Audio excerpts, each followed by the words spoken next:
हाँ जी।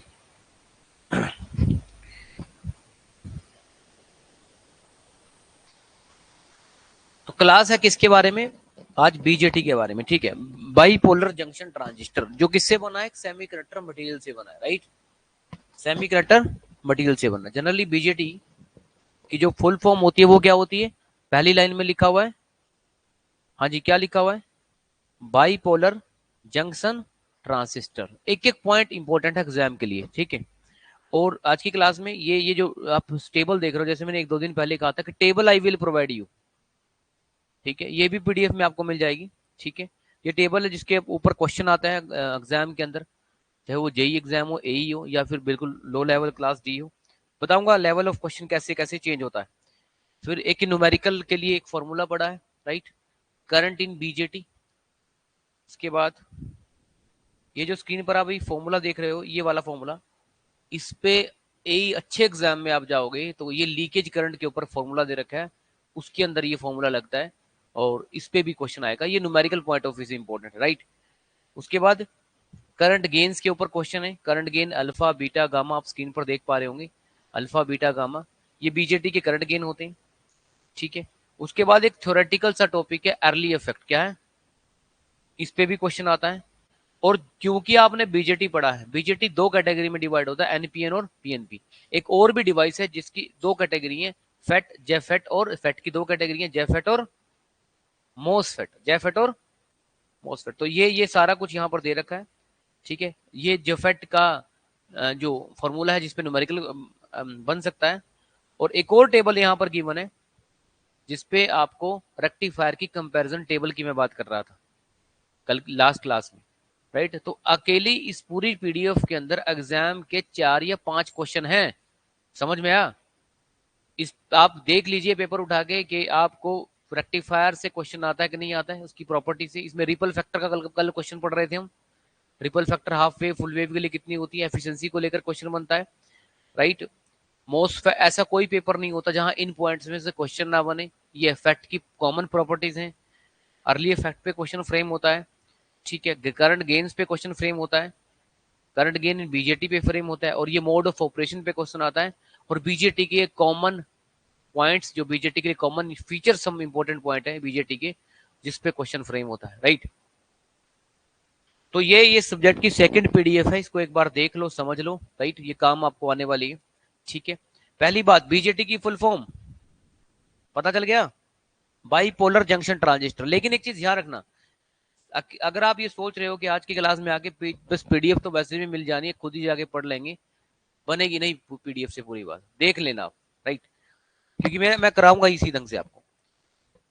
बीजेटी की इन्वेंशन किसने की, इस बात से कोई फर्क नहीं पड़ता, ये बिल्कुल भी इंपॉर्टेंट नहीं है, कभी नहीं आया क्वेश्चन, बहुत पहले आते थे, आज से 20 साल पहले, ठीक है। बीजेटी को किसने इन्वेंट किया?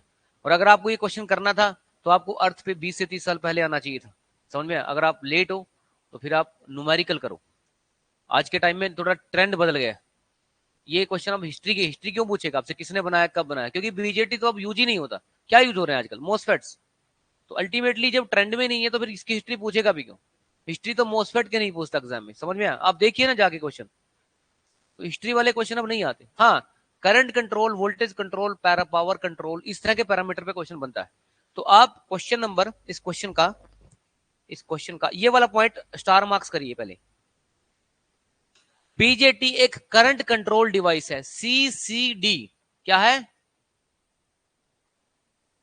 सीसीडी। पहले मैं पीडीएफ पढ़ूंगा, उसके बाद मैं अपने पॉइंट दूंगा आपको, ठीक है। बीजेटी एक सीसीडी डिवाइस है। सीसीडी का मतलब करंट, पहला सी करंट के लिए, दूसरा सी कंट्रोल के लिए, तीसरा डी जो है थर्ड नंबर पे, वो डिवाइस है। अगर यही बात यहां पर मैं एफईटी पढ़ रहा होता, क्या पढ़ रहा होता, तो वहां पर मैं लिखता वीसीडी। क्या लिखता? आप देखेंगे आज की क्लास में वो वहां पर भी आएगा, वीसीडी। वीसीडी की फुल फॉर्म क्या बनेगी? वोल्टेज कंट्रोल डिवाइस है। तो ये पहला कंपैरिजन बीजेटी और आपको एफईटी में मिल गया। एक करंट कंट्रोल है और एक, मतलब बीजेटी के ऑपरेशन किससे कंट्रोल करते हैं? करंट से। और एफईटी के ऑपरेशन वोल्टेज से। आई बात समझ में? तो ये पहला ऑब्जेक्टिव क्वेश्चन था, राइट। अब बीजेटी के अंदर 3 रीजन होते हैं, यहां पर देखिए, एमीटर, बेस, कलेक्टर। बीजेटी के अंदर कितने रीजन होते हैं? आप किसी भी रीजन को कुछ भी मान सकते हैं। अभी स्टार्टिंग में एमीटर, बेस, कलेक्टर कैसे भी लिख लें, हॉरिजॉन्टली लिख लें या वर्टिकल लिख लें। 3 रीजन का मतलब बीजेटी 2 कैटेगरी में जाते हैं। एक तो होता है एनपीएन कैटेगरी और एक होता है पीएनपी। देखिए, अगर एमीटर को आपने एन से बनाया, किससे बनाया? एन क्या है? एन एक मटेरियल है। बेस को आपने पी टाइप मटेरियल से बनाया और सी को फिर एन टाइप से बनाया, तो क्या बन जाएगा? एनपीएन। उल्टा भी कर सकते हो, एमीटर और कलेक्टर को पी से बना लो। किससे बना लो? P material. पी एक मटेरियल होता है, एक्सट्रिंसिक मटेरियल होता है, डोप्ड मटेरियल होता है। ई और सी को पी से मिला बना लो और बी को बना लो एन एन मटेरियल से, तो क्या बन जाएगा? पीएनपी। क्या बन जाएगा? तो 2 ही कैटेगरी है, एनपीएन या पीएनपी। तो 3 रीजन है, राइट। स्टूडेंट, अगर हम डोपिंग की बात करें, किसकी बात करें? डोपिंग में जो सबसे हाईएस्ट लेवल होता है वो किसका होता है? एमीटर का। उसके बाद सबसे कम किसका होता है डोपिंग लेवल? इसका। ये इंपॉर्टेंट बात आप पेपर के पॉइंट ऑफ व्यू से पढ़कर जाना, ये इन्हीं पॉइंट्स में है, मैं अलग से निकाल के बता रहा हूं। उसके बाद एरिया की बात कर लेंगे कि एरिया वाइज बीजेटी में सबसे बड़ा किसका एरिया होता है? तो आंसर होगा collector, then emitter and then base. हालांकि ये स्टोरी थोड़ा सा रिलेट करेगी आगे चलकर अर्ली इफेक्ट में, जो मैं क्लास में बताऊंगा। और पहले ही पता चल गया आपको, अगर आप आजकल ऑब्जेक्टिव क्वेश्चन पढ़ रहे होंगे तो डेफिनेटली आपको इन क्वेश्चंस के अक्रॉस आप आए होंगे, राइट। ये कंप्लीट मैंने आपको बता दिया, ठीक है। एरिया की टर्म्स में जो लार्जेस्ट एरिया होता है वो कलेक्टर का होता है। क्या होता है? रीजन है इन बातों के, रीजन है डेफिनेटली, लेकिन अभी मैं सिर्फ आपको बता रहा हूं। एक चीज याद रखना, लार्जेस्ट कलेक्टर एरिया होता है इन टर्म्स ऑफ एरिया। अब लार्जेस्ट का मतलब ये नहीं है कि कलेक्टर का एरिया बहुत बड़ा होता है, बीजेटी बहुत छोटा सा डिवाइस होता है। बस कलेक्टर का लार्जेस्ट का मतलब है एमीटर और बेस से तो बड़ा ही होता है। किससे बड़ा होता है? छोटा सा साइज होता है ये ट्रांजिस्टर का, बीजेटी का। कलेक्टर बस बेस और एमीटर से बड़ा है, इनफैक्ट एमीटर से बड़ा है, बेस से तो और भी ज्यादा बड़ा है। सबसे कम एरिया किसका होता है? बेस का। तो अगर बेस क्या हो, आप देखो ध्यान से, बेस एरिया की टर्म में और डोपिंग के हिसाब से सबसे कम होता है। क्या होता है? अब मैं आपसे क्वेश्चन पूछता हूं कि ये बताओ कि डोपिंग के हिसाब से सबसे ज्यादा डोपिंग कौन सी डायोड में होती है? तो आप इसका आंसर कर ही सकते हैं। कौन सी डायोड में? नॉर्मल डायोड में ना। कौन सी डायोड होती है? एक स्पेशल डायोड होती है, क्या नाम है इसका? इसाकी या टनल डायोड। इसाकी या टनल डायोड। आपको वो पीडीएफ मिली होगी, पढ़ी होगी आप लोगों ने, मैंने बताई भी आपको, उसी में से एक क्वेश्चन है। तो डोपिंग और एरिया का ये कॉन्सेप्ट है, ठीक है जी। अच्छा, अब यहीं पर लगे हाथ थोड़ा और कंपैरिजन कर लेंगे। देखो, कोशिश करेंगे इस पीडीएफ को ज्यादा से ज्यादा पढ़ने की, क्योंकि सब कुछ इसी में से आना है। अब मैं राइट हैंड साइड पे ये बीजेटी के लिए लिखा था मैंने, तो अगर पेपर में ये आ गया बीजेटी में कितने टर्मिनल होते हैं, तो आप क्या लिखोगे आंसर उसका? 3 टर्मिनल होते हैं। लेकिन अगर पेपर में एफईटी आ गया तो एफईटी की कितने टर्मिनल होते हैं? तो एक बात याद रखना, एफईटी की 2 कैटेगरी है, जेफेट और, सिर्फ जेफेट के 3 टर्मिनल होते हैं, मोसफेट के तो 4 टर्मिनल होते हैं। तो जेफेट के 3 टर्मिनल, तो जेफेट के 3 टर्मिनल कौन कौन से? सोर्स, गेट और ड्रेन।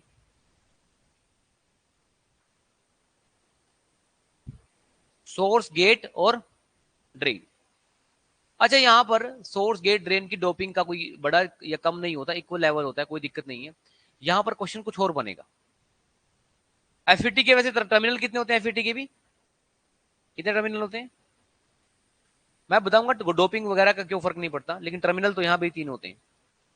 अब लॉजिक आपको कुछ समझ में आ जाएगा कि यहां पर डोपिंग का अलग अलग लेवल क्यों नहीं है। देखो, बीजेटी और एफईटी 2 डिवाइस है जिनसे हम अपने स्विच के काम लेते हैं और एम्पलीफिकेशन के काम लेते हैं। किसी काम लेते हैं?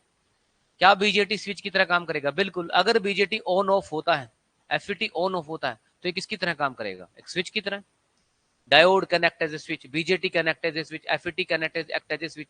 या आप जो गेट पढ़ते हो ना, नेट, नोट, नैंड, नोर, ये सारे इन्हीं गेट जो बनती है, सारे गेट किससे बनते हैं? इन्हीं से तो बनते हैं। ये सारे स्विच ही तो है, NAND switch, NOR switch, and switch और स्विच। समझ में आया?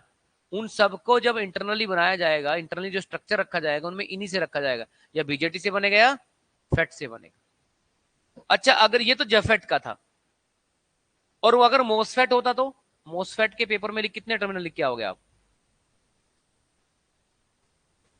सोर्स होता है, गेट होता है, ड्रेन होता है, एक और टर्मिनल होता है इसमें, कौन सा? सबस्ट्रेट का। कौन सा टर्मिनल होता है? सबस्ट्रेट का। किसका टर्मिनल होता है? सबस्ट्रेट। सबस्ट्रेट का टर्मिनल होता है भाई।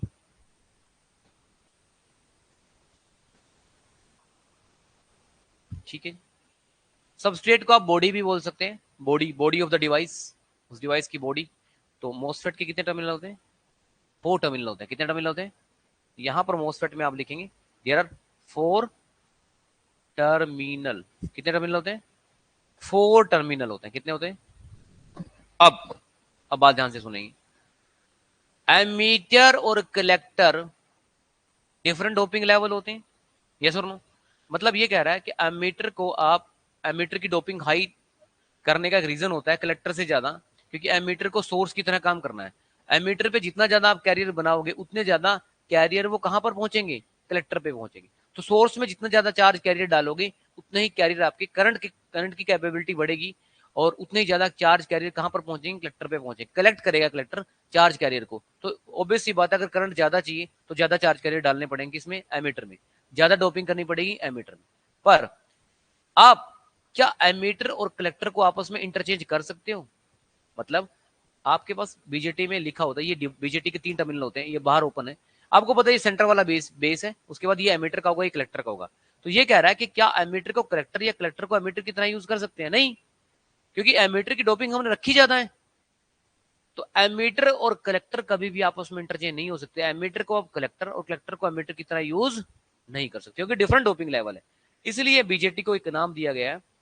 बीजेटी में एमीटर और कलेक्टर को आपस में इंटरचेंज नहीं कर सकते, इसलिए बीजेटी को क्या नाम दिया गया है? It is asymmetrical device. कैसा डिवाइस है? ये सारी की सारी बातें आपको पीडीएफ में तो नहीं मिलेंगी, लेकिन पीडीएफ आपको एक रेफरेंस की तरह काम करेगी। अगर उस पीडीएफ के ऊपर आपने ये 9 पॉइंट नोट कर लिए तो कंप्लीट ये टॉपिक हो जाएगा। ठीक है। अच्छा, जेफेट या मोसफेट में सोर्स और ड्रेन को आप इंटरचेंज कर सकते हो। क्या कर सकते हो? तो इंटरचेंज कर सकते हो, इसका मतलब डोपिंग लेवल सेम रखा गया होगा, इसलिए इसको बोलते हैं सिमेट्रिकल डिवाइस। क्या बोलते हैं?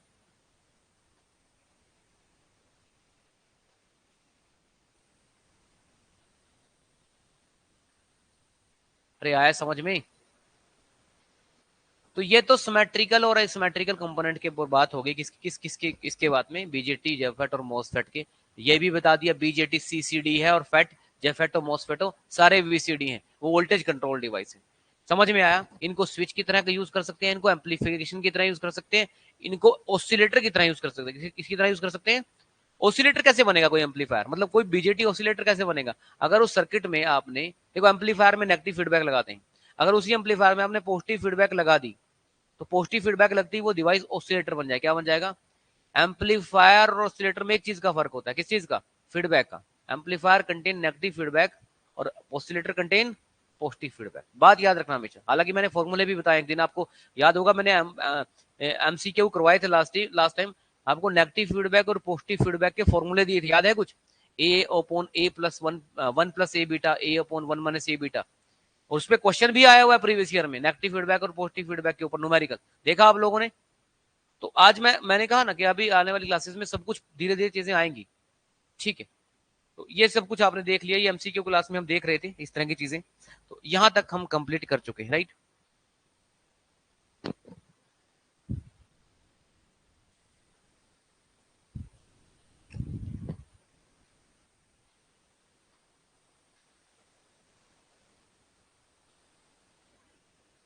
देखिए स्टूडेंट्स, एमीटर के अंदर, एमीटर सॉरी बीजेटी के अंदर आपका कोई भी डिवाइस हो, एनपीएन हो या पीएनपी हो, उसमें 2 जंक्शन, ये देखो एनपीएन बनाया मैंने यहाँ पे, एनपीएन, ये एन है, ये पी है, ये एन है, या फिर पीएनपी बना लो, मर्जी आपकी। वैसे मैं आपको बता दूं, जो सबसे ज्यादा ट्रांजिस्टर यूज होता है बीजेटी का, वो एनपीएन होता है। क्या होता है? क्वेश्चन आया था एक बार कि एनपीएन और पीएनपी में फास्टर कौन होता है? NPN is faster then PNP. Actually faster क्या, एनपीएन की कनेक्टिविटी हाई होती है किससे? पीएनपी से, मोबिलिटी की वजह से। ठीक है, ये क्वेश्चन था मोबिलिटी की वजह से। क्योंकि मोबिलिटी क्या होती है? मोबिलिटी होती है, मोबिलिटी मतलब मूव करना। एनपीएन में इलेक्ट्रॉन ज्यादा होते हैं, N4 इलेक्ट्रॉन होता है, बात याद रखना, P4 होल होता है, इलेक्ट्रॉन की मोबिलिटी होल से ज्यादा होती है, रीजन यही है, NPN is faster then PNP. Faster मतलब कनेक्टिंग फास्ट। जैसे होता है ना, आपको देखिए ना, कोई आप एक बहुत 20 या 25 साल का पुराना फैन लेके आओ, उसको आप ऑन करके चलोगे तो वो ऑन होगा पर टाइम लेगा, राइट, समझ में आया, वो धीरे धीरे स्पीड पकड़ेगा, स्टडी स्टेट। एक नया फैन लेके आओगे वो इमीडिएटली स्पीड पकड़ लेगा। तो इट मींस कनेक्टिविटी का फर्क है दोनों में, क्या है, एक जल्दी कनेक्ट कर गया और एक लेट कनेक्ट कर रहा है, समझ में आया। तो जो जल्दी कनेक्ट कर रहा है उसकी कनेक्टिविटी फास्ट हुई तो उसको बोला एनपीएन ट्रांजिस्टर, और जिसकी स्लो है वो है पीएनपी ट्रांजिस्टर, समझ में आया। अच्छा, आप ये बताइए, इनमें इनमें टर्मिनल तो दो ही होते हैं, सॉरी 3 टर्मिनल होते हैं, जंक्शन तो दो ही होते हैं, कैसे, देखिए, अगर ये रीजन एमीटर है, ये बेस है, ये कलेक्टर है, तो इस रीजन को क्या बोलेंगे आप, एमीटर जंक्शन क्या बोलेंगे, और इसको क्या बोलेंगे आप, कलेक्टर जंक्शन। दो जंक्शन होते हैं। अब बेस का क्यों नहीं नाम लिया, क्योंकि बेस एमीटर और कलेक्टर से छोटा ही होता है, छोटे लोगों के नाम नहीं लिया करते, फैमिली में छोटों की कोई मतलब बात ही नहीं करता, यस और नो। तो दो बड़े जंक्शन रख दिए, एमीटर जंक्शन और कलेक्टर जंक्शन, चाहे एनपीएन हो या पीएनपी हो, तो उसके दो ही जंक्शन होंगे, एमीटर जंक्शन और। तो अब ये बताओ, अब इन जंक्शन जंक्शन कौन से हैं, पीएन जंक्शन है, क्या है, देखो आप यहाँ पर पी था, सॉरी यहाँ पे एन था, ये पी था, अगर एन को नेगेटिव लगाया, पी को पॉजिटिव दे दिया, तो कुछ ना कुछ बाइसिंग हो जाएगी ना यहाँ पे। बाइसिंग हमेशा डीसी सप्लाई से होती है, ये भी बात याद रखना, किससे होती है, बाइसिंग एसी से नहीं होगी, डीसी से होगी, किससे होगी। तो यहीं पर हो रहा है, यहाँ पर यही चीज बताई गई है कि अगर एमीटर जंक्शन कलेक्टर जंक्शन दोनों को क्या कर दिया, फॉरवर्ड बायस कर दिया, क्या कर दिया, तो ट्रांजिस्टर बीजेटी किस मोड में चला जाएगा, सैचुरेशन मोड में चला जाएगा, किस मोड में चला जाएगा। और इस सिचुएशन में बीजेटी एक ऑन स्विच की तरह काम करेगा, किसकी तरह काम करेगा, या फिर क्वेश्चन ऐसे आ सकता है, बीजेटी ऑन स्विच की तरह काम कौन जब करता है तो दोनों जंक्शन की पोजीशन क्या होती है, फॉरवर्ड बायस होते हैं, क्या होते हैं, कौन कौन से दोनों जंक्शन, एमीटर जंक्शन और कलेक्टर जंक्शन। दूसरा क्वेश्चन ये बनता है, अगर बीजेटी को ऑफ करना है तो दोनों जंक्शन को रिवर्स बायस और रिवर्स बायस कर दो, क्या कर दो, देखो जब ऑन था तो रेजिस्टेंस क्या हो गया था, लो हो गया था, क्या हो गया था, और जब ऑफ हुआ, ऑफ होने का मतलब बीजेटी के अंदर करंट कितना हो गया, तो वो very high resistance, high resistance का मतलब करंट को रोक रहा है बीजेटी, तो हाई रेजिस्टेंस मतलब ऑलमोस्ट इनफाइनाइट। और जब बीजेटी ऑन स्विच हुआ तो बीजेटी के अक्रॉस वोल्टेज कितनी होगी, ऑलमोस्ट, और जब वोल्टेज जीरो होती है तो बीजेटी डिवाइस किसकी तरह काम करेगा, और जब डिवाइस करंट जीरो तो किसकी तरह काम करेगा, तो बीजेटी का अगर शॉर्ट सर्किट स्विच की तरह काम कर रहा है ना, इसका मतलब उसके दोनों जंक्शन आपने फॉरवर्ड बायस कर रखे हैं, उसके अक्रॉस वोल्टेज ऑलमोस्ट जीरो हो गई और वो एक ऑन स्विच की तरह काम कर रहा है, समझ में आया। अगर बीजेटी के दोनों जंक्शन आपने रिवर्स बायस कर दिए तो एक ऑफ स्विच की तरह काम करेगा और बीजेटी के अंदर करंट जीरो होगा, इट मींस जो बीजेटी डिवाइस है अब ओपन सर्किट की तरह डील कर रहा है। अब आप बताइए, बीजेटी से ऑन भी हो रहा है, बीजेटी से ऑफ भी हो रहा है, तो बीजेटी स्विच की तरह काम कर रहा है कि नहीं कर रहा है। क्वेश्चन आया एक बार कि डिजिटल इलेक्ट्रॉनिक्स में बीजेटी के कौन से जंक्शन, कौन से ऑपरेशन यूज करते हैं मीटर जंक्शन और कलेक्टर जंक्शन के, तो हम कहेंगे सेचुरेशन वाला और कट ऑफ वाला, क्योंकि डिजिटल इलेक्ट्रॉनिक्स में दो ही लॉजिक यूज करते हैं, लॉजिक जीरो, लॉजिक वन। तो लॉजिक जीरो का मतलब वन मतलब लॉजिक वन होता है, ऑफ मतलब लॉजिक जीरो होता है। तो वन लॉजिक वन और लॉजिक जीरो हमें कहां मिले, बीजेटी को फॉरवर्ड बायस या रिवर्स बायस करने में मिले ना, तो हम वहां पर लिखेंगे, हम वहां पर देखेंगे ऑप्शन जाके, जिस केस में बीजेटी के दोनों जंक्शन फॉरवर्ड बायस हो रहे हो और एक और केस वहां पर लिखा होगा रिवर्स बायस हो रहे हो, वही बीजेटी का जो केस होता है डिजिटल इलेक्ट्रॉनिक्स में यूज होता है। वहां तो ऑन ऑफ ही होता है ना, 10 10 10 चलता है। अरे समझ में आया कि नहीं आया, तो आई होप आपको चीजें समझ में आ रही है, ठीक। अब अगर आप बीजेटी से एम्पलीफायर की तरह काम लेना चाहते हो, किसकी तरह काम लेना चाहते हो, तो बीजेटी को आपको एमीटर जंक्शन को तो आपने एफबी करना पड़ेगा, फॉरवर्ड बायस करना पड़ेगा, और कलेक्टर जंक्शन को क्या कर दोगे आप, रिवर्स बायस। इस तरह बीजेटी किस मोड में चला जाएगा, एक्टिव मोड में चला जाएगा। एक्टिव मोड में रहने पर बीजेटी किसकी तरह काम करता है, एज एन एम्पलीफायर। तो एम्पलीफायर होने के लिए बीजेटी को हमेशा किस मोड में रहना होगा, एक्टिव मोड में रहना होगा, किस मोड में रहना होगा, और एक्टिव मोड होने के लिए जो बायसिंग सप्लाई आप दे रहे हो, डीसी सप्लाई, उस सप्लाई ऐसे दो कि एमीटर जंक्शन फॉरवर्ड बायस रहे और कलेक्टर जंक्शन रिवर्स बायस रहे। समझ में आया। लास्ट केस कभी यूज नहीं होता लेकिन हमें पता होना चाहिए, थर्ड केस का ही उल्टा केस है, रिवर्स एक्टिव। इधर रिवर्स बायस कर दिया, इसको फॉरवर्ड बायस कर दिया, अरे भाई अभी तो एमिटर जंक्शन फॉरवर्ड बायस किया था ना, उसको रिवर्स बायस कर दो, और कलेक्टर जंक्शन को रिवर्स बायस किया, इसको फॉरवर्ड बायस कर दो, इंटरचेंज कर दो बस फॉरवर्ड बायस रिवर्स बायस को। तो बीजेटी किस में चला जाएगा, रिवर्स सेक्शन में चला जाएगा। अब वो बजाय एम्पलीफायर की वैल्यू घटाना शुरू कर देगा, उसको बोलते हैं एटेनुएट कर देगा, वैल्यू को और कम कर देगा। अगर वैल्यू कम करनी है, घटानी है, तो हम किसकी तरह काम करेंगे, बीजेटी को रिवर्स एक्टिव मोड में लेके जाएंगे। Emitter junction reverse bias, collector junction forward bias. ये चार इंपॉर्टेंट, चार तो मैं कहूं तीन इंपॉर्टेंट ऐसे केस हैं जो एग्जाम के लिए बहुत रिलेवेंट होते हैं बीजेटी के मोड ऑफ ऑपरेशन। किसके मोड ऑफ ऑपरेशन है, बीजेटी। आई होप आप ये टॉपिक थोड़ा आइडिया आपको आया होगा किस तरह से आप बीजेटी में वर्कआउट करो, समझ में आया। टेबल इंपॉर्टेंट है भाई, टेबल इंपॉर्टेंट है। मेरा क्वेश्चन है आप लोगों से, समझ में आ रहा है यहां तक।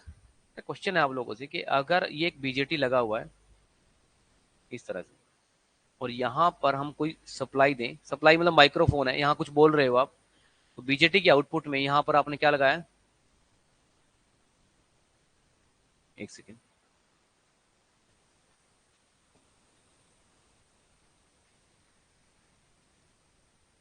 स्पीकर है कोई, ठीक है। तो आप ये मुझे बताइए, माइक्रोफोन, माइक्रोफोन मतलब जो होता है ना, माइक होता है हाथ में लेके हम बात करते होते हैं, तो माइक्रोफोन में जब आप कुछ बोलते हैं तो कुछ सिग्नल आता है, तो और स्पीकर में क्या होता है, वो सिग्नल लाउड हो जाता है, एम्पलीफाई हो जाता है, राइट। जनरली ऑडिटोरियम वगैरह में ये कॉन्सेप्ट यूज करते हैं। तो मुझे ये बताइए कि अगर हम यहाँ सिग्नल लो वोल्टेज का सिग्नल देंगे, तो क्या वो हाई वोल्टेज का सिग्नल बनेगा कि नहीं बनेगा, अगर ये एनपीएन है और किस में चला जाए, एक्टिव रीजन में, हाई वोल्टेज बनेगा कि नहीं बनेगा, अरे बनेगा कि नहीं बनेगा, नहीं बनेगा। रीजन क्या है, इस सर्किट में कहीं पर भी डीसी सप्लाई लगा के बाइसिंग नहीं कर रखी है। मैंने क्या कहा, आप बाइसिंग पहले करोगे, उसके बाद उसके ऊपर इनपुट सिग्नल लगाओगे, क्या लगाओगे, आप ये बताइए आउटपुट एम्पलीफाई हो कैसे जाती है एक्चुअल में। जो आप एसी अप्लाई करते हैं उसके बाद जो आप डीसी देते हैं, जो डीसी किस लिए दिया आपने, एमीटर जंक्शन को फॉरवर्ड बायस किया, कलेक्टर जंक्शन को रिवर्स बायस किया, वो एसी प्लस डीसी ऐड होकर सिग्नल के वैल्यू को बढ़ा देती है। और कहां से आएगी सप्लाई, समझ में आया। जैसे एक सिग्नल है मेरा, एक सिग्नल हमारा ये ऐसे है, इसमें एक मैं डीसी ऐड कर दूं, क्या ऐड कर दूं, तो ये सिग्नल ऐसा हो जाएगा, सारा जो नीचे की तरफ नेगेटिव में जा रहा है, ये सिग्नल पूरा का पूरा पॉजिटिव में शिफ्ट होगा। किस में शिफ्ट हो गया, अरे समझ रहे हो। तो इट मीन्स ये चीज क्लियर है कि जब तक बाइसिंग आप करोगे नहीं, एम्पलीफिकेशन होगी नहीं, बाइसिंग करोगे नहीं, एम्पलीफिकेशन, क्योंकि अगर आपको एम्पलीफिकेशन चाहिए तो बाइसिंग तो करनी पड़ेगी। और बाइसिंग किससे करते हैं, डीसी। अरे आया समझ में। तो ये मैंने आपको एक ऑपरेशन बताया, क्योंकि मैं जिन बातों को बता रहा हूं उन पर स्ट्रेस आप कर पाए, मतलब सोच पाए इसके बारे में। तो यही है क्वेश्चन, ठीक है। तो अब तक कई क्वेश्चन बता दिए ऑब्जेक्टिव पॉइंट ऑफ व्यू से। अब नेक्स्ट पॉइंट,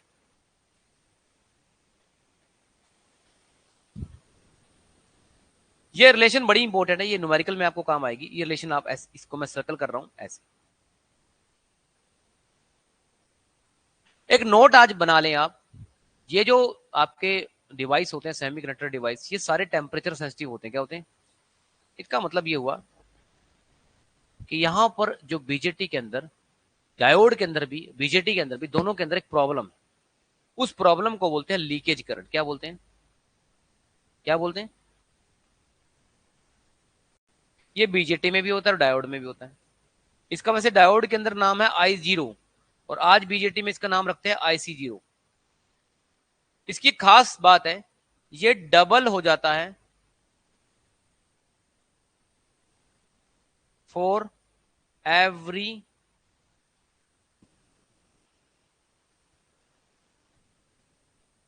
जब टेम्परेचर 10 डिग्री बढ़ जाता है तो इसकी वैल्यू 10 डबल हो जाती है। क्या हो जाती है, किसकी, लीकेज करंट की। बीजेटी के अंदर एक लीकेज करंट चलता है, जितने भी बाइपोलर डिवाइस है उनके अंदर एक लीकेज करंट चलता है। ये लीकेज करंट टेम्परेचर के साथ चेंज करता है, इनफैक्ट डबल होता रहता है हर 10 डिग्री सी पर। तो अब ये देखिए, बीजेटी से टेम्परेचर सेंसिटिव डिवाइस, बीजेटी से टेम्परेचर सेंसिटिव डिवाइस। तो जैसे मैं आपको बता दूं यहां पर, अब ये फॉर्मूला लिखा हुआ है बीजेटी के करंट के अंदर, ठीक है। ये फॉर्मूला देखेंगे आप ध्यान से,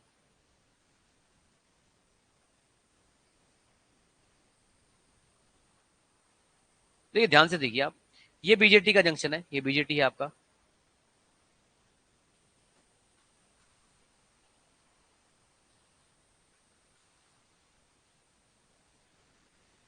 तो अगर आप इस बीजेटी के अंदर टेम्परेचर इंक्रीज कर रहे हैं, क्या कर रहे हैं,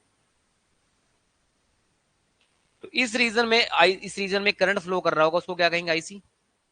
क्या फ्लो कर रहा होगा, आईसी की वैल्यू होती है beta into I B plus 1 plus beta ICU. I will explain you in next class के कहां से आया। लेकिन आप ये बताइए, अगर बीजेटी में अगर आप टेम्परेचर लगातार बढ़ाओगे, तो टेम्परेचर बढ़ने से किसकी वैल्यू, कौन सा फैक्टर इंक्रीज करेगा, आईसीयू वाला। तो लिखा हुआ ना आईसीयू, फिर से देखो, अगर टेम्परेचर बढ़ेगा, अगर टेम्परेचर बढ़ेगा तो बीजेटी के अंदर आईसीयू इंक्रीज करेगा कि नहीं करेगा, ये वाली वैल्यू। अभी तो बोला लीकेज करंट होता है, तो ये बढ़ गया। अगर आईसीयू बढ़ेगा, ये माइनॉरिटी करंट होता है, तो डेफिनेटली ये तो फिक्स रहेगा, लेकिन आईसी की वैल्यू इंक्रीज करेगी कि नहीं करेगी। भाई आईसी दो बातों पे डिपेंड कर रहा है, आप ये बताइए, एक वैल्यू लिखी हुई है 10, और वो 6+2 है, 6+4 है। अगर 4 बढ़ के 10 हो गया, तो 10+6 ये कितना हो जाएगा, 16 हो जाएगा ना, 16 हो जाएगा ना, समझ रहे हो। तो मतलब टेम्परेचर बढ़ने से ओवरऑल बीजेटी के अंदर जो आईसी होता है ये बढ़ता है। ये अगर टेम्परेचर बढ़ते बढ़ते आईसी बढ़ता चला गया, तो इस एरिया में लार्ज पावर डिसिपेशन होगा, क्या होगा, और वो बीजेटी कंट्रोल नहीं कर पाएगा, और बीजेटी अपना सेल्फ डिस्ट्रक्शन कर लेगा। इसको बोलते हैं BJT suffer from thermal runaway problem. Thermal runaway problem, तो एक टॉपिक पढ़ेंगे हम बीजेटी का, थर्मल रनअवे, क्या पढ़ेंगे। तो सारा रीजन कहां से निकला, बीजेटी के टेम्परेचर सेंसिटिवनेस की वजह से, किसकी वजह से, थर्मल रनअवे प्रॉब्लम। एक प्रॉब्लम पढ़ेंगे, थर्मल रनअवे प्रॉब्लम। कहा था ना कि अभी सोच के ये बैठे हो, जब तो पीडीएफ मिलने लग गई है, अब तो कोई टेंशन नहीं है, क्लास तो क्या ही करेंगे लगा के, थर्मल रनअवे।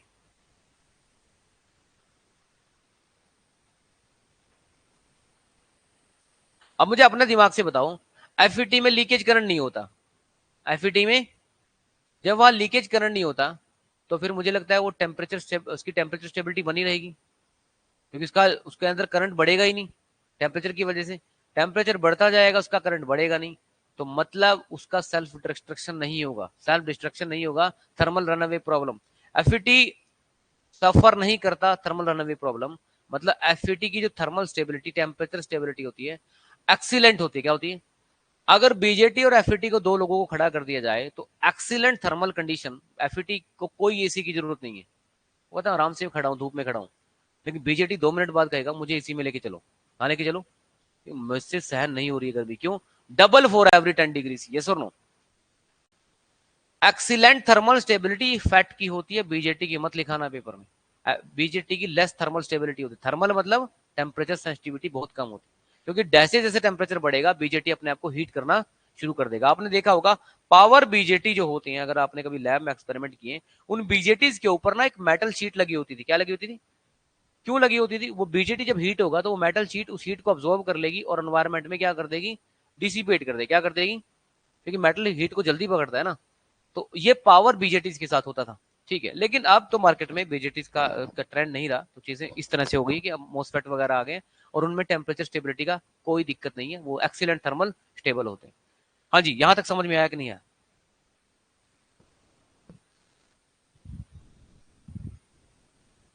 तो एक current in BJT formula simple है, ठीक है। अच्छा,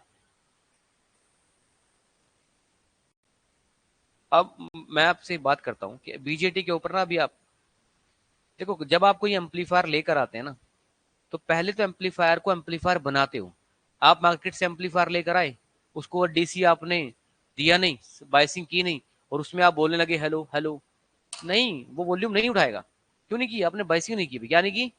अब सुनो मेरी बात, पहले बाइस करने पर उसको एम्पलीफायर बनाएंगे, क्या बनाएंगे। तो अभी मान लेते हैं कि आपने उस पर अपना इन्फॉर्मेशन इनपुट सिग्नल कुछ नहीं देना, माइक्रोफोन में कुछ नहीं बोलना, सिर्फ आप बीजेटी को माइक एक एम्पलीफायर बनाने जा रहे हो। क्या बनाने जा रहे हो,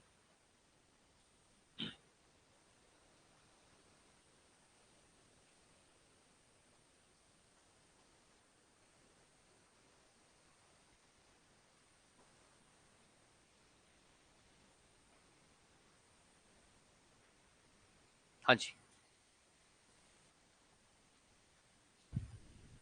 तो करंट तो बता दिया बीजेटी के अंदर, अब पावर डिसिपेशन की बात करेंगे, वापिस आते हैं।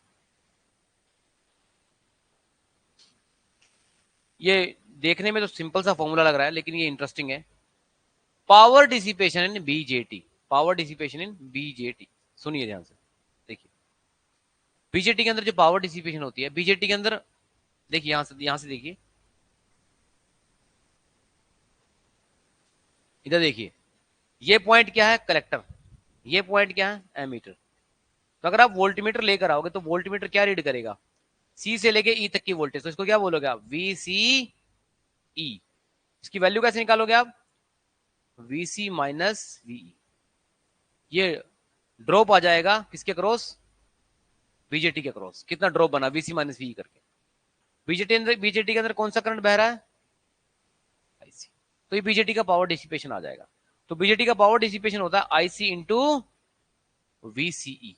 अब क्वेश्चन आया पेपर में, बीजेटी के अंदर सबसे ज्यादा पावर डिसिपेशन कब होता है, सबसे कम पावर डिसिपेशन कब कब होता है, सबसे ज्यादा पावर डिसिपेशन कब होगा और सबसे कम। और जब बीजेटी किसी मोड में काम कर रहा है, तो पॉइंट पर आ जाते हैं यहां। इसमें थोड़ा सा मिटा लेता हूं इसको, ठीक है, ये काम आएगा हमें, यहां लिखना है कुछ।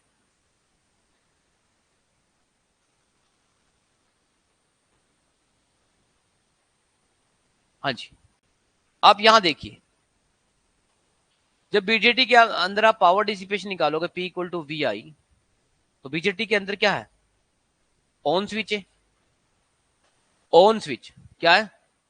तो बीजेटी की ऑन क्या होता है, बीजेटी ऑन, अभी बोला था बीजेटी कैसे किसकी तरह काम करेगा, यहाँ शॉर्ट सर्किट किसकी तरह काम करेगा। और बीजेटी के दोनों जंक्शन, कौन सा जंक्शन, एमीटर जंक्शन और कलेक्टर जंक्शन, फॉरवर्ड बायस कर रखे हैं। तो बीजेटी के अंदर जो ये वोल्टेज है ये ऑलमोस्ट जीरो हो जाए, क्या हो जाएगी, अरे शॉर्ट सर्किट का मतलब यही तो होता है, वोल्टेज जीरो। लेकिन जीरो नहीं होगी, कुछ जीरो के आसपास 0.2 0.3 वोल्टेज रह जाएगी। जब बीजेटी के अंदर ये वोल्टेज की वैल्यू कुछ रह जाएगी, हाँ करंट तो मैक्सिमम फ्लो करेगा, क्योंकि अभी BJT switch short circuit switch की तरह काम कर रहा है। तो अब जो वैल्यू आएगी, जैसे वोल्टेज की वैल्यू 0.2 समथिंग है और करंट की कोई वैल्यू है, मैक्सिमम करंट की कोई वैल्यू है, हम कह सकते हैं कि बीजेटी के अंदर कुछ पावर डिसिपेट होगी, होगी कि नहीं होगी। तो आप ये कहना कि जब बीजेटी सैचुरेशन मोड में है तो उसके अंदर पावर डिसिपेशन होगी, ठीक है, ठीक है। अब जब बीजेटी ऑफ स्विच है, ऑफ का मतलब कंप्लीट ऑफ होता है यहाँ पर, तो बीजेटी के अंदर जो करंट फ्लो कर रहा होगा वो जीरो कर रहा होगा आईसी। और पावर को जब आप निकालोगे तो वीसी की तो जो मर्जी वैल्यू, लेकिन करंट तो जीरो हो गया, तो पावर डिसिपेशन कितनी आएगी बीजेटी के अंदर। ये कौन सा रीजन है दूसरा,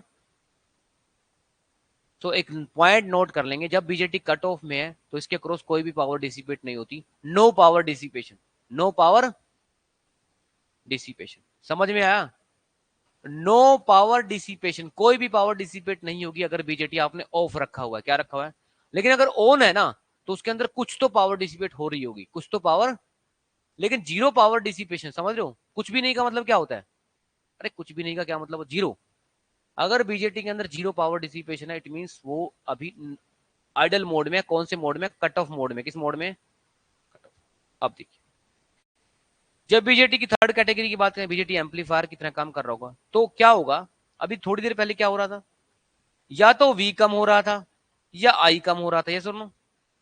अब पावर डिसिपेशन में ना तो वी कम होगा, वीसी की वैल्यू कम होगी, वीसी भी अच्छी खासी वैल्यू आएगी, जैसे लिख लीजिए मॉडरेट वैल्यू आएगी, और आई भी जीरो नहीं होगा, ये भी मॉडरेट वैल्यू आएगी। जैसे दो चीजों का मल्टीप्लाई कर रहे हो आप,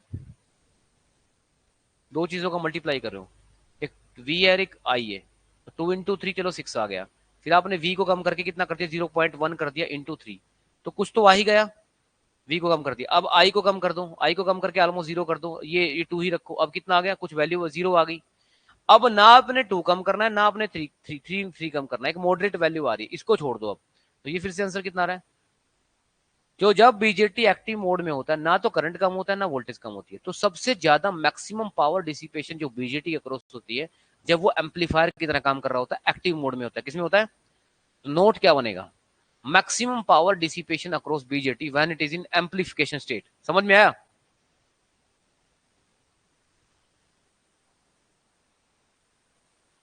maximum power dissipation across BJT when it is in, हाँ जी, सबसे ज्यादा पावर डिसिपेशन किस केस में होती है?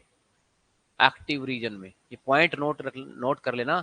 मैक्सिमम जीरो पावर डिसिपेशन कब होती है? कट ऑफ में। मैक्सिमम पावर डिसिपेशन कब होती है? एक्टिव रीजन में। ऐसा मत कर देना सैचुरेशन रीजन लिखा हुआ आप, वहां तो कुछ होती है ना, जीरो होती ना मैक्सिमम होती। मैक्सिमम कब होती है? एक्टिव रीजन में, एम्पलीफिकेशन स्टेज में। हाँ जी, समझ में आया? कमेंट में यस नो करके बताओ, चीजें क्लियर हो रही हैं। ये मैं आपको जो बता दूं, ये जो चीजें चल रही हैं, ये मोर देन एनफ एग्जाम के लिए। अगर आप थ्योरी या न्यूमेरिकल जो भी करोगे, क्योंकि न्यूमेरिकल के भी फॉर्मूले यहाँ पर धीरे धीरे आपको शो हो ही रहे होंगे, राइट। जो बड़े न्यूमेरिकल बनेंगे वो इन्हीं फॉर्मूले से बनेंगे, वो इस मैं फाइल में दिखा रहा हूँ, राइट।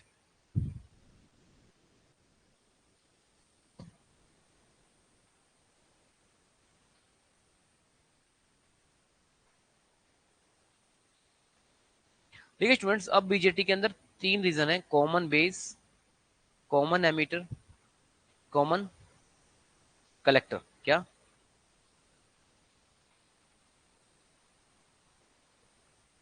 कौन सा रीजन?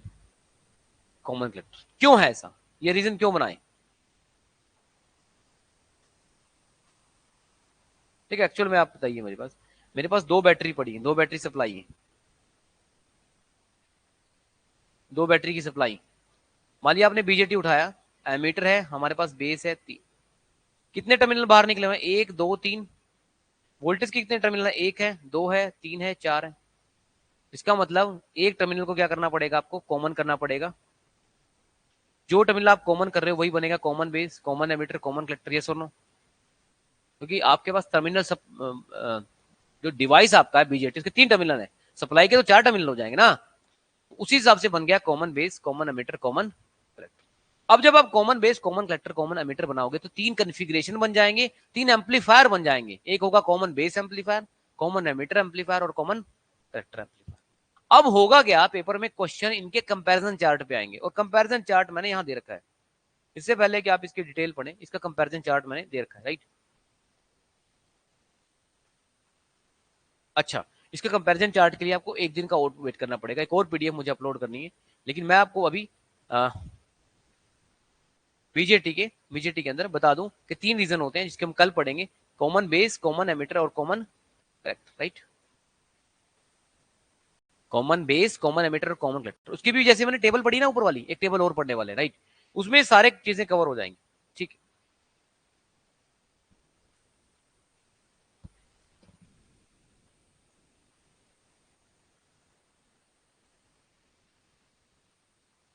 ठीक है जी। अगर हम अब एफईटी के पढ़े, एफईटी के जेफेट और मोसफेट मॉडल को पढ़ें, जेफेट और मोसफेट मॉडल को पढ़ेंगे। पहली बात तो जेफेट और मोसफेट की फुल फॉर्म का ही क्वेश्चन आ जाएगा पेपर में, ठीक है, को पता होना चाहिए जेफेट की फुल फॉर्म क्या होती है और मोसफेट की। आई होप आपको पता होगी, और आप ये कमेंट में लिख भी देंगे। हाँ जी, आप बताओ क्या होती है जेफेट की फुल फॉर्म? जेफेट की फुल फॉर्म क्या होती है? Junction field effect transistor, junction field effect transistor. MOSFET की क्या होती है? हाँ ठीक है, metal oxide silicon field effect transistor, ठीक है। भैया अपने से कुछ नहीं करना, पहले आप ये क्लास पूरी लगाएंगे, ठीक है। अर्ली इफेक्ट भी कराऊंगा। अभी मैं बात कर रहा था बीजेटी के अंदर, जब हम नेक्स्ट पॉइंट पर आएंगे, एफईटी नेक्स्ट चैप्टर है, तो एफईटी के अंदर पहला ही पॉइंट लिखा है, FET is a voltage control device, VC. वो करंट कंट्रोल है, वोल्टेज कंट्रोल डिवाइस। देखिए इसमें पॉइंट लिखा है, इस बीजेटी के एफईटी के अंदर कोई लीकेज करंट नहीं होता, लीकेज करंट जीरो होता है। लीकेज करंट क्या होता है? और अगर लीकेज करंट जीरो है तो बीजेटी एफईटी, सॉरी एफईटी के अंदर कोई थर्मल रनअवे प्रॉब्लम नहीं होती। एक्सीलेंट थर्मल स्टेबल डिवाइस है। इसमें लिखा हो, देखो ये क्या लिखा हुआ है, it is thermal stable. Thermal मतलब टेम्परेचर के साथ स्टेबल है। और अगर ये लाइन बीजेटी में लिखनी होती तो मैं लिखता it is not thermal stable, it is not. ये बात आप हमेशा याद रखेंगे। यहां पर देखिए ये लाइन क्या आपने पढ़ी, ये यूनिपोलर डिवाइस है, क्या है? और बीजेटी कैसा डिवाइस है? बाईपोलर।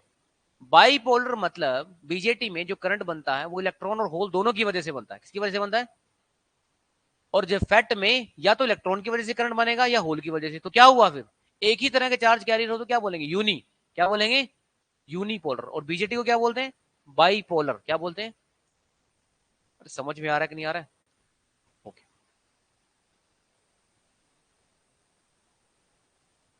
ये देखिए भाई, ये लाइन पढ़िए, F it is a symmetrical device, F it is a, line पढ़िए, और BJT is a symmetrical device. क्या ये लाइन मैंने बता दी आपको, इसका मीनिंग समझाया था स्टार्टिंग में, सब लिखा पड़ा है आपके पास। अच्छा, कल वाली पीडीएफ तो मिल गई थी ना सब लोगों को, सेफ कंडीशन में पहुंच गई आपके पास, बीच में तो मिस नहीं होगी। चलो, लिखा है MOSFET is a voltage control capacitor also, discuss later. Okay, अच्छा एक चीज और याद रखना, जहां पर लीकेज करंट होगा क्या होगा, वो चीज टेम्परेचर के साथ चेंज करेगी, वो डिवाइस की जो प्रॉपर्टी है वो टेम्परेचर के साथ चेंज करेगी। मतलब टेम्परेचर बढ़ेगा तो आई नोट बढ़ेगा, क्या बढ़ेगा। और अगर आई नोट बनता है, दो तरह के चार्ज कैरियर होते हैं हमारे पास, मेजोरिटी और माइनॉरिटी। अब यूनी फैफिटी में तो माइनॉरिटी मेजोरिटी का चक्कर रहा ही नहीं, क्योंकि वो तो यूनी बोल रहे हैं।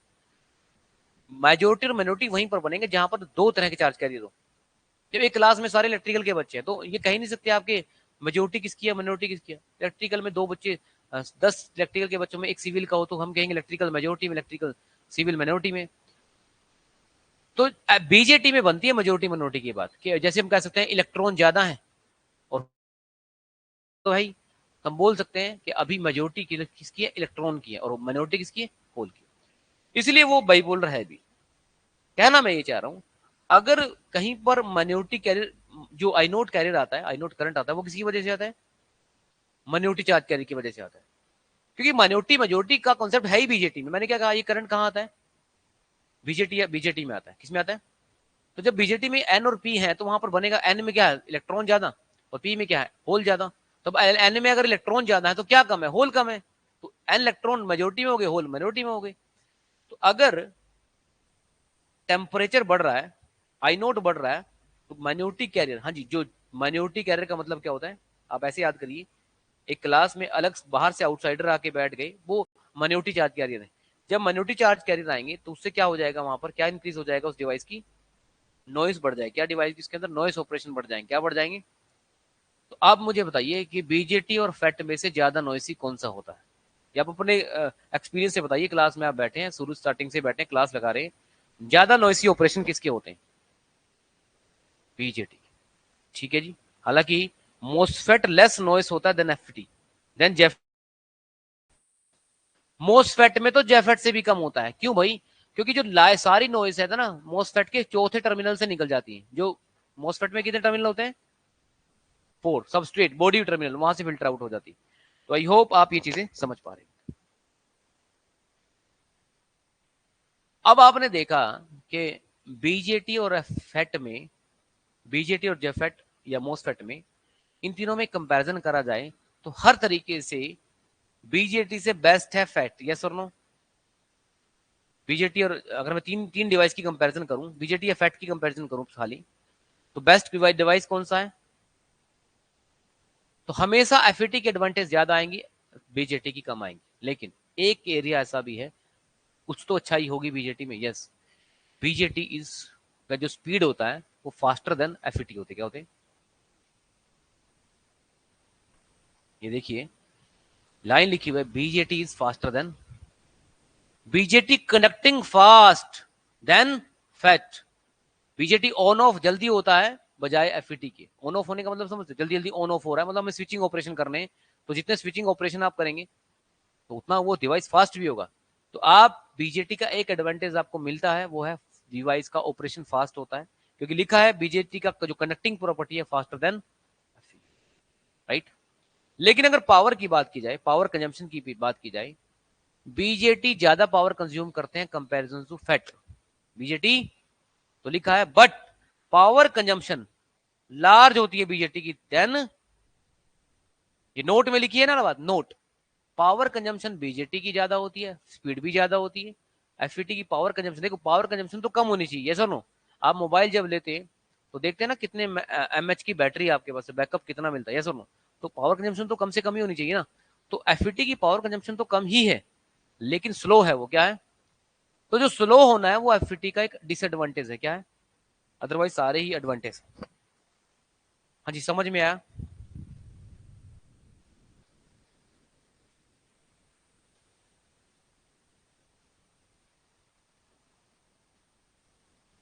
तो कल हमने शुरू किया था रेक्टिफायर को लेकर, रेक्टिफायर को लेकर एक पॉइंट शुरू किया था। तो आप मुझे बताइए, क्या कल डिस्कस हुआ था PIV, half wave rectifier, bridge, तीन रेक्टिफायर होते हैं। मैं बता दूं आपको, इस टेबल से एक क्वेश्चन कंफर्म है पेपर के लिए, ठीक है? एक क्वेश्चन कंफर्म है इस टेबल से। मुझे ये बताइए, हाफ वेव रेक्टिफायर के अंदर जो पीक इनवर्स वोल्टेज है उसकी वैल्यू क्या होती है? वीएम। ये वीएम कौन सा वीएम है? देखो यहां से, जैसे मैं लिख देता हूँ, हाफ वेव रेक्टिफायर को आपने अप्लाई की, सप्लाई, ये सप्लाई सप्लाई की, ठीक है, ये सप्लाई अप्लाई की,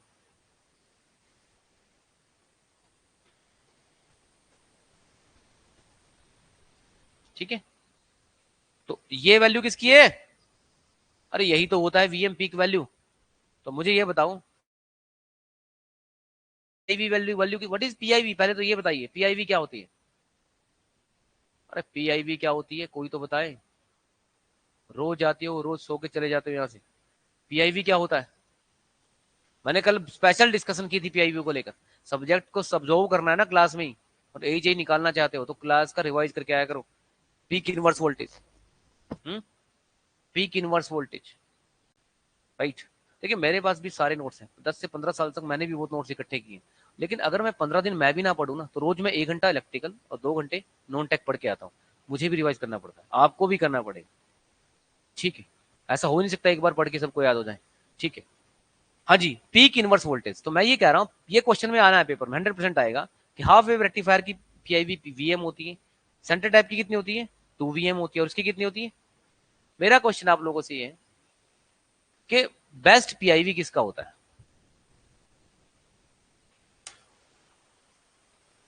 बेस्ट पीआईवी किसका होता है? देखो अगर ये सप्लाई जा रही है, देखो इधर देखो, ये तो बना 20, ये हो जाएगी 40, इसका डबल करना है ना 2 वीएम का, और ये कितनी रहेगी? तो 20 40 40, अगर वीएम 20 बन रहा है, सप्लाई 20 की लगा रखे, बताइए बेस्ट पीआईवी किसका है? किसका है? पहले वाली टेबल बनी है हाफ वेव के लिए, ये centre type rectifier full wave, और ये ब्रिज वाले के लिए, किसका बेस्ट पीआईवी? सेंटर टाइप का नहीं है बेस्ट पीआईवी। हम हमेशा जो ज्यादा होता है उसको अच्छा मानते हैं, यही गलत है। बेस्ट पीआईवी, देखो हाफ वेव को तो कंपेयर भी मत करो, क्योंकि हाफ वेव तो उसकी तो वेवफॉर्म ही आधी आती है, एक साइकिल को तो स्किप करती है वो।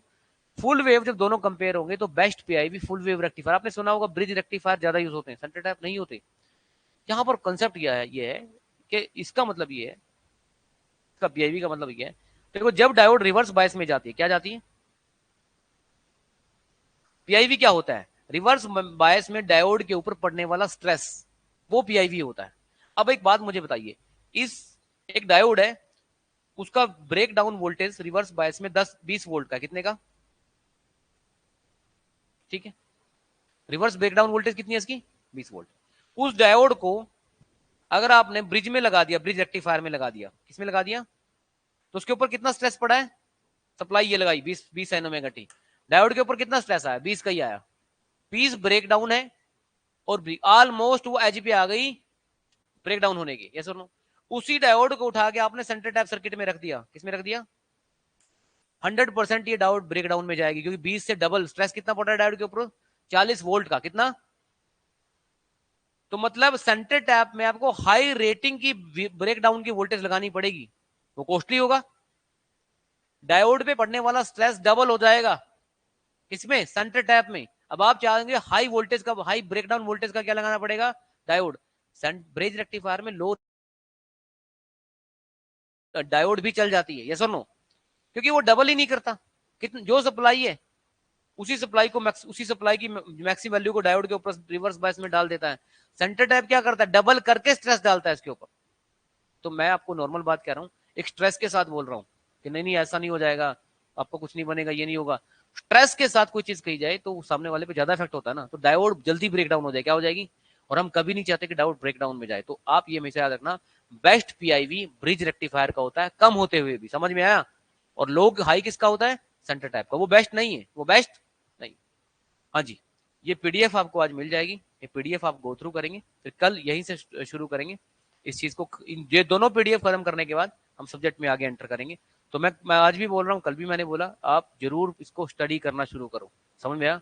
ये आपको माइक्रो सब्जेक्ट है, मैं कल भी बोल रहा था, basic electronics, amplifier, sorry analog electronics, आपके डिजिटल इलेक्ट्रॉनिक्स, यूटिलाइजेशन, मेजरमेंट, ये माइक्रो सब्जेक्ट आप कंप्लीट कर लो। इलेक्ट्रिकल से ज्यादा कम सिलेबस किसी भी इंजीनियरिंग में नहीं है, ये हमेशा याद रखना। आपको मन कर रहा हो कि मुझे तो सिविल कर लेना चाहिए था, मैकेनिकल, सबसे ज्यादा कम, सबसे कम सिलेबस इन्हीं के पास है, समझ में आया। ठीक है जी, चलिए।